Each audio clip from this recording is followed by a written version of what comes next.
Hey, Horror Movie Night, welcome to another episode. We are about to discuss From Dusk Till Dawn, which was picked by Scott, but will be defended by Brian. Yeah, I had immediate buyer's remorse. So the thought process for me was, oh, it's summertime. We're going to do all movies that are either beach themed or everybody is sweaty in them. So it's got to be hot. And we already did the Incredible Melting Man. So I was thinking, okay, well, everybody's super sweaty in From Dusk Till Dawn, and it's my favorite Tarantino half of a movie, and so I picked it. And by the time we first see George Clooney and Tarantino, I am regretting my decision because I hate the way that Tarantino writes so much. And I had forgotten because I think that it's been at least 15 years since I watched this movie. So here's my controversial opinion. I like this movie until the vampires come in. Well, that's the way I used to think about it. And and now I don't really like any of it except for the were-rat or the vampire rat. So I will have to say poppycock. Malarkey. To both Matt and Scott. I think that I love this movie. I think that a sham for the most part, right?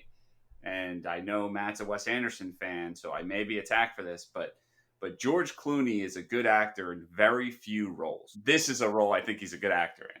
So I wrote a note down because I looked at his filmography, and I feel like this was the first time that we got a glimpse of what George Clooney could do. Because at this point, George Clooney was like, shows up on sitcoms as like little bit parts and then was on ER. And then out of nowhere, he's in this like hyper violent movie. And I don't think this did well. But then he was like romantic comedy leading man for 3 or 4 years. And he's I think not that guy. No. And I think it wasn't until Three Kings, I remember being the movie where all of a sudden I was like, George Clooney can kind of play a badass. Yeah. Well, wait, what about Oh Brother Where Art Thou? Because that was 2000, wasn't it? Yeah, I have a confession. That's the year after Three Kings. Like I think Three Kings was when people were like, why are we only casting him as romantic lead in these rom-coms when there's clearly like more going on with this guy? And I think that he is actually one of the better, like in the 90s, you were either a TV actor or a film actor, and it was very hard to make that transition, and very few people could.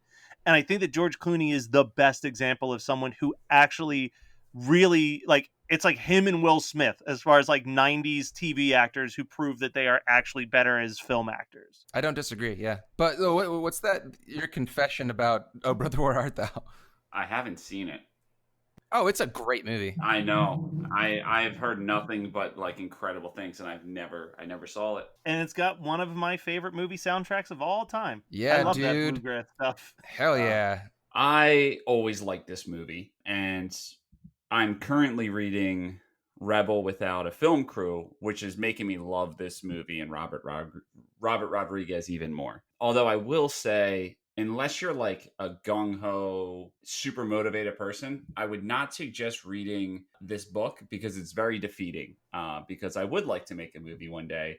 And then I read this book and I was like, well, I will never put forth the effort that this guy put in to make a movie. Yeah, I want to like that book more than I actually do. Like, I appreciate how important that book is for filmmakers. And I remember when I read it, I was just like, I feel like I'm just reading someone's journal, and as much as I love Robert Rodriguez, he just feels really proud to be Robert Rodriguez throughout the entire book. My first experience seeing this movie was following King of the Hill on a Sunday night on Fox at 8 p.m. as their 8 p.m. October movie. And they, as far as I could tell, I only watched like the first hour, but like they cut out the language, but I remember like Quentin Tarantino staring through the hole in his hand and stuff like that. So I don't think they were cutting a ton for violence at the time. But I love. Oh, you can see as much murder as you want, just no titties. Yeah, exactly. But yeah, I really love this movie. I love that until the first hour, it's not even a horror movie. Like the first hour is just, to me, like a really good Quentin Tarantino script. I love the scene specifically at the start where they're in the like convenience store. That whole ordeal all the way up to like them walking out of an exploding building having a very casual conversation of like how they need to handle things. I don't have a ton of notes written down because I remember so much about this movie. Like as I was watching, I'm like, yep, I remember this. Oh yeah, no, I got this. Like I didn't have to worry about like, oh, I got to write reminders to think about these things. I just enjoyed, and I guess after Night Beast, it was just enjoyable to put on something that was just like, this was nice. Yeah, I don't even know how you both don't like the movie. I know Matt just said he likes it. Okay, what Matt, point of listening comprehension sucks? Matt likes 50% of the movie. I like 75% of the movie because it's an hour and 10 minutes before vampires show up. And even then, I don't dislike the vampire stuff. There's some really, like, Quentin Tarantino has said that so the way that this worked, because I never knew the whole deal. I always thought that it was Quentin Tarantino wrote half, Robert Rodriguez wrote half. That apparently isn't the case. What happened was that Quentin Tarantino needed the ear cutting scene for Reservoir Dogs, but he didn't have money to get a good effect. So the effects company, the head of the effects company was like, I have this idea for a movie with vampires. If you write that script for me, I'll do the ear cut effect for free. So Quentin Tarantino wrote the script, but he was like, my goal in the vampire scenes was that when we got there, I wanted it to be a nonstop showcase of what this special effects team could do. So once they get to the vampires, it was no longer about dialogue and was all about just like effects. And I think that the effects are really, really cool. Like I specifically love, there's a scene where like Harvey Keitel has like half a face and it looks great. It's just like the pacing when it gets to that point, it's just like so fast and so chaotic. And for me, like I'm already in like Quentin Tarantino mode where I'm just like, I like the dialogue. I like the snippiness. I like the back and forth. I like the layers that it's covering with story. And then it's just like a gore fest that just feels super random. I enjoy it, but like I could watch this as just an hour-long short and be perfectly happy with it as well. I think that my biggest problem, and as you're talking, I think that my biggest problem with this movie is that the vast majority of it takes place in one room. I like those, though. Yeah, that's what I was about to say is like, that's an interesting concept, and I had not really thought about that in the past as far as, you know, like what this movie is about, but it's interesting to think about it now as an adult. That said, I like the visuals. Well, I hate the CGI. The CGI. The CGI is rough. Yeah, I don't like the vampires look in the movie. I like some of the vampires looks. Like Tom Savini is a vampire where he's wearing just like a big like rubber suit essentially. Like the rubber suits are cool, but it's when it's those like aerial shots of someone immediately transforming and it's very Buffy the Vampire Slayer transformation style. It's like, oof. No. Yeah, and being an 8-year-old, you know, to have a weird feeling down there with Salma Hayek, and then she looks like that, it just really affects the look of the vampires for the rest of your life. Yeah. I mean, there is, like you were saying, there's a little bit of an inconsistency with some of these. But I do really enjoy the fact that you really get to see how talented the effects team is. It just, some consistency would be nice. That's all. Yeah. And I mean, I think that there are two things that I've still continued to love throughout this movie. One is the soundtrack. I love the soundtrack. I love like the bluesiness of it. And then you've also got like this crazy rock and roll mariachi band when you get into the bar. What about his human guitar? That was dumb, but also fun. Like it was. When did he have the time to do that? I know it doesn't make sense. It was stupid, you know, but it was just a fun thing. Like it just seemed like. Do you think that he makes a fresh one, or do you think that was one that he had hanging around waiting for a chance to you know? Yeah, he wanted to show it off. Yeah, he's been like, I've been check out my new guitar. I mean, listen. He definitely had to have that. He 100% had to have that ready to go when it was time to transform, because I've been to a lot of coffee house shows and I've seen someone attempt to tune a guitar before a show, and it makes for an awkward 5 to 7 minutes. Yeah. Instead of guitar strings, there must be a real bear. Yeah. But the other thing that I like beyond the music is the multiple appearances of Cheech. Both as the DA, probably my least favorite of the three appearances. Him as the Barker outside the titty twister, just screaming about pussy, as he says multiple times. Almost my favorite, but I really do love him as just the character at the end of the movie who has to react to all the information that's being thrown at him. I think it's because you go from him playing such an over-the-top character in the outside of the titty twister sequence that like then he's just very reserved. It's like the juxtaposition of those two characters is really entertaining to me. Well, I also want to talk about the fact, if we're talking about good acting versus bad acting, Tom Savini can't act for shit. No, he and absolutely he cannot. insists that he's a better actor than a special effects man, and it drives me nuts. Wait, what? Like he supposedly, I've never had this experience, but supposedly he does not, if you see him at a convention, he does not want to talk to you about special effects because he's an actor. Well, what I've heard is that he's just an asshole in general, but I don't. Yeah. But yeah, it's like, dude, you are not an actor if the only movies that you can act in are people who hired you for special effects. Like, no one is saying, you know who should be the lead in this movie? Tom Savini. Yeah, but the thing is that like his hair is so bad that he's never going to be a leading man. No. Mm-hmm. And that's okay. Also his face and his ability. Oh, jeez. Now we're just character assassinating. Man, you know what's gonna suck is that like I'm gonna finally get to meet him at a con, and he's actually gonna be nice and be like, man, all the times that I gave him a hard time on my podcast.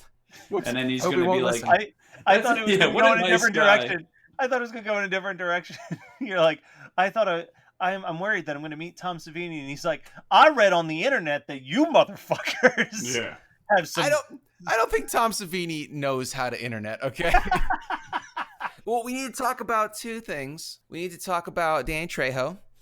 Because I believe this is his first appearance in an HMN movie. That can't be true. You keep talking. I'm looking at this gigantic filmography to back that up. And the other thing that we have to talk about, which, you know, I cannot let go, is Quentin Tarantino's very, very obvious foot fetish.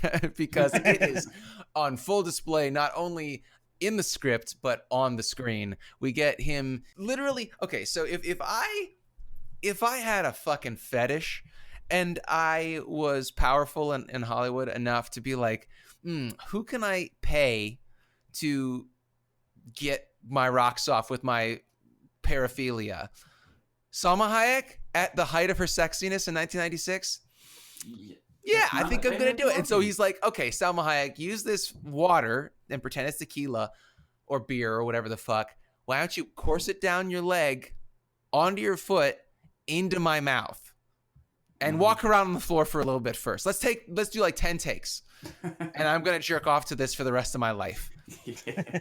But there are three foot fetish sightings, physical, like visual sightings. And then there are also a bunch of times where he talks about like, where Salma Hayek is like, I'm not going to kill you. I'm just going to half drain you. And you get to be my slave and you get to lick my feet and be under my heel. And Jesus Christ, it is just... so incredible. Obvious. I mean, but 1996 was a pretty wild year for my sexuality in relation to Salma Hayek, because this and Desperado were big watches for me and really kind of woke. No, yeah, maybe, I don't know. She's hot. That's all I'm trying to say here. So Scott, I'm in 2010 right now on his filmography, and I think you're right. This is the first Danny Trejo movie we've ever watched in 250 plus episodes, and that is insane to me. But I also forgot that he does not do nearly as many horror movies as I thought he did. He does a lot of action. Yeah, he's action and comedy. Those are like his two big ones. One of the movies, as I'm just scrolling through here, looking at everything that he's done, something called Pregoland, huh? I forgot that he's in one of the most underrated teen sex comedies, Trojan War, and I feel like I'm going to go and watch that tonight now. Yeah, with Eric Matthews. It's such a ridiculous movie. Oh, that reminds me that we didn't talk about the liquor store attendant who gets lit on fire and then pops all the popcorn. That's right. Oh Oh. God, I love that scene. I love that scene so much. That is my favorite part of the scene. But Like- also, like the newscast about the gas station blowing up and everything, the picture of the gas station or the liquor store attendant, he's like holding a giant fish with a shit-eating grin on his face. There are some like really nice intentionally funny, but also supposed to be like weird black humor kind of things going on that I do like, but it doesn't take away from the fact that I can't watch Tarantino movies because it must suck so bad to be a good person or to be a non-shitty person and then have Quentin Tarantino be like, you're going to say this super racist, super bigoted shit. You're going to talk about someone's mongoloid kid, all this shit. And you're like, is that really part of my character? And Quentin Tarantino going to come over and he's going to like, yeah, man, it's pretty important. It's very good Quentin Tarantino, actually. Thank you. I mean, for me, like what I like about the movie, and it's something that I think is an interesting concept that's explored, is I like that right out the gate, they let you know Quentin Tarantino's character is completely unhinged. He has a love of murder and he has no control over his like being a rapist. Yeah, like he's all types of fucked up. But what I like is that the relationship of him with George Clooney's character is like George Clooney does a very good job, and the script does a very good job of depicting this thing where it's like he's so torn between like he's my brother and I love him, but I know that like he is a monster. Like there's no like I like that back and forth. Like I think there's even a point where after he kills him, doesn't he say something where he's like at least like he's stopped now? Like you know what I mean? Like it's like some type of weird. There's like a weird line at one point where about like finding peace now. Yeah, like it's like acknowledging that he knows like I can't fix you. Like there's nothing I can do to fix you. So you becoming a vampire and getting staked is probably the best scenario for you because you are fucking awful. Like it's such a weird dynamic, and I like that. I like that dynamic. I like the dynamic of like Harvey Keitel as this pastor who doesn't know if he believes in God anymore, and like I like the that for a what is supposed to be an homage to like a shitty grindhouse vampire movie, there is a lot of these like weird levels of psychological stuff that's being examined and spiritual stuff being examined all at the exact same time. Like it's a lot headier than a movie of this caliber should actually be, and I think that that's kind of cool. Yeah, I can get behind that.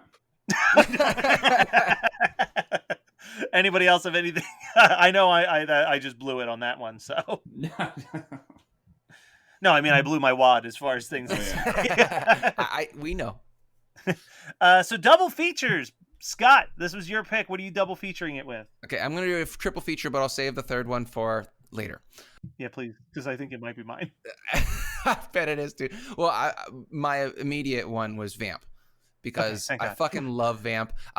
We need to talk about it because we talked about that on Reddit Horror Club, right? No, that was the first 30 episodes of Horror Movie Night. Yeah, it's been Vamp. Fucking 5 years, so I can't remember anymore. Brian, you should see Vamp if you haven't. I have not. Oh, it's so much fun. If you like From Dusk Till Dawn, it is so clearly inspired by the movie Vamp in like every way. Super 80s. It's great. It's super delightful. But yeah, it's definitely a very big influence on From Dusk Till Dawn. Damn, Vamp is a good one. All right, Brian?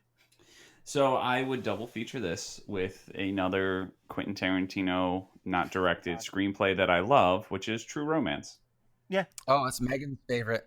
I was going to say, I'd argue that's probably, I think, the best Tarantino screenplay, and it helps having someone else, like, pad over some of the rougher parts of his Tarantino script. I was so afraid that Scott was going to pick this as his double feature. I mean, maybe it was his triple feature.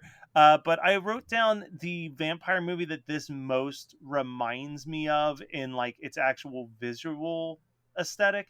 And I just kept thinking of Near Dark while I was watching this. Not that Near Dark has a lot of the vampires that look this way or really has any of the same storyline, but there's just like this sweaty Texas vibe in both of those movies. And I mean, Near Dark is a movie that like my appreciation for has diminished greatly over the years. But the one scene that I still think is amazing takes place in a bar. Yeah, oh yeah.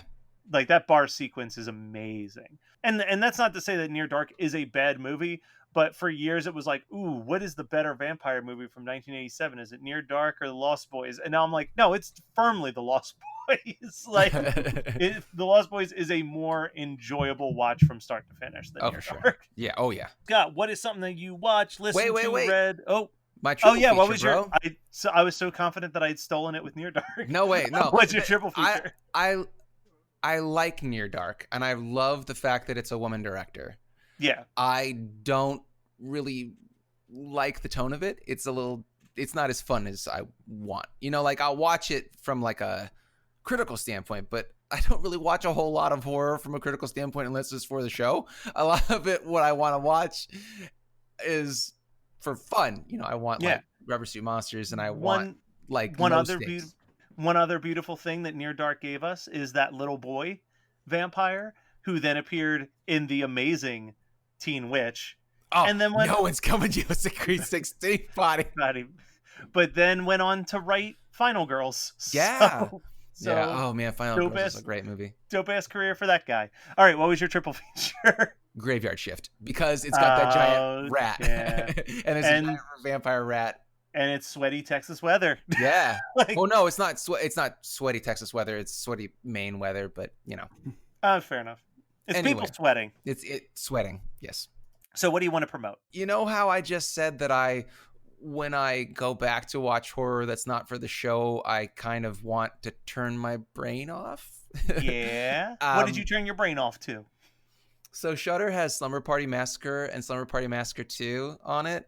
And I literally watched 3 hours of Driller Killer. It was amazing. Nice. Slumber Party Massacre 2 still. Oh, you guys had to know that I did that because I posted the Wednesday weekend song on the group. It's just like I fucking love Slumber Party Massacre 2. It gets more fun every time I watch it, but it's not quite as much fun to watch as Prom Night 2. If I'm talking about sequels that I love.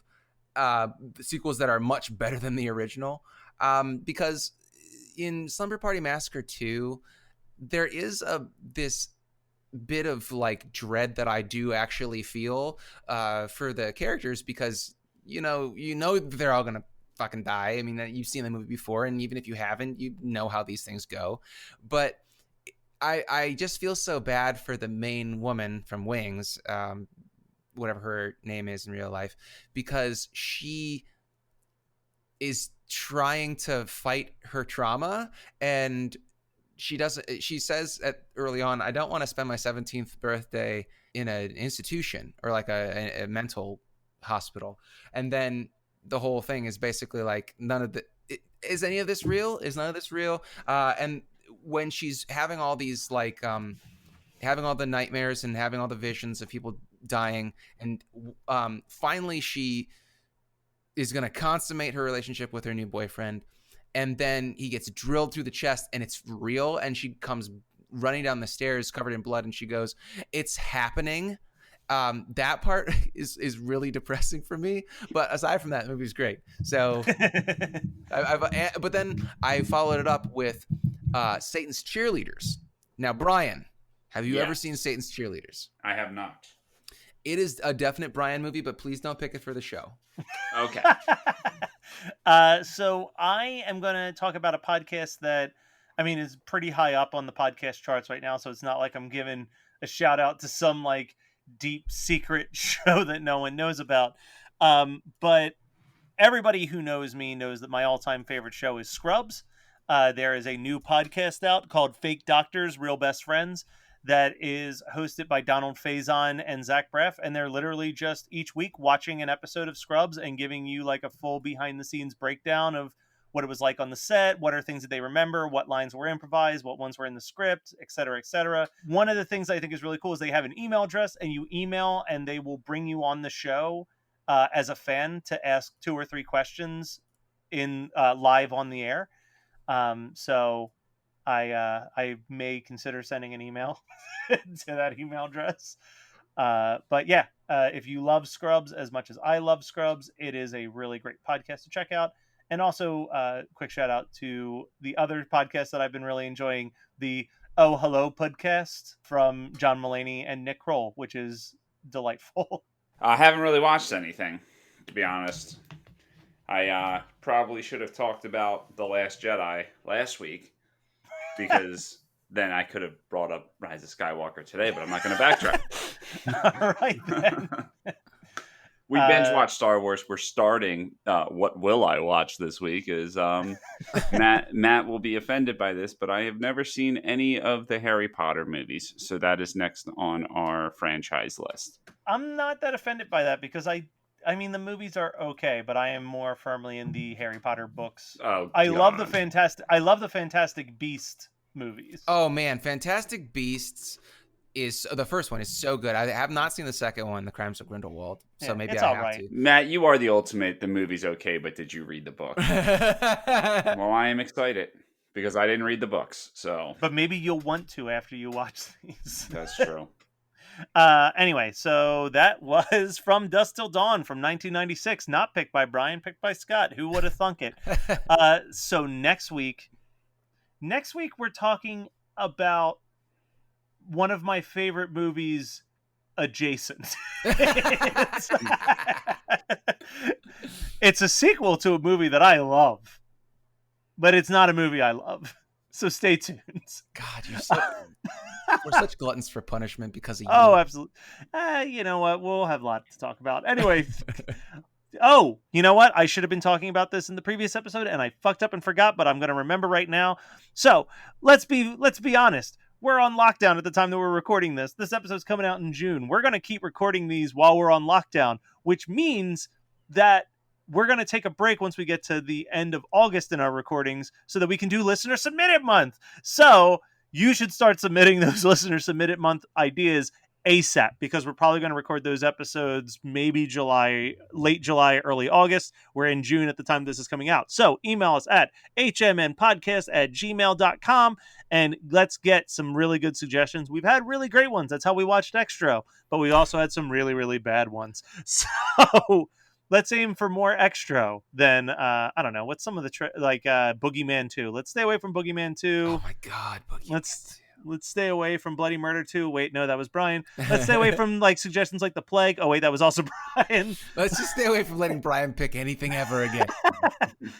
No, I had fun with Night Beast. Anyway, we'll be back next week. Love you. Bye.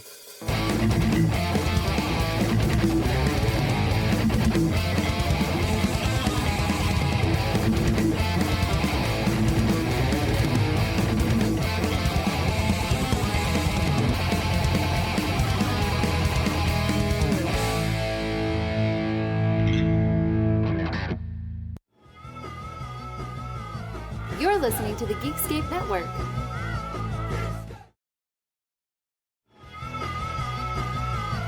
You're listening to the Geekscape Network.